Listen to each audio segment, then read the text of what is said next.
नाशिकच्या पंचवटीत jogging track असलेल्या Shrikrishna garden समोर साकारलाय 7 मजली देवीदास हाईट प्रकल्प। मग येताय ना आजच आपला फ्लॅट बुक करायला देवीदास हाईट्स मध्ये।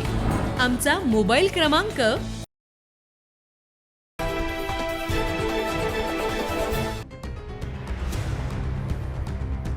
नाशिककरांचं जीवनवाहिनी समजल्या जाणाऱ्या सिटी बसच्या शहरातील मार्गात करण्यात आलेल्या बदलामुळे वाहतूक कोंडीची समस्या अधिक गंभीर बनत चालली आहे। द्वारका सर्कल वाहतुकीसाठी बंद केल्यानंतर शालिमारकडून नाशिक रोडकडे जाणाऱ्या बस आता खडकाळी सिग्नल, सारडा सर्कल आणि तिथून उजवीकडे मुंबई नाक्याकडे वळवले जात आहेत। या बदलामुळे खडकाळी सिग्नलसह सारडा सर्कल परिसरात वाहनांची प्रचंड गर्दी होते।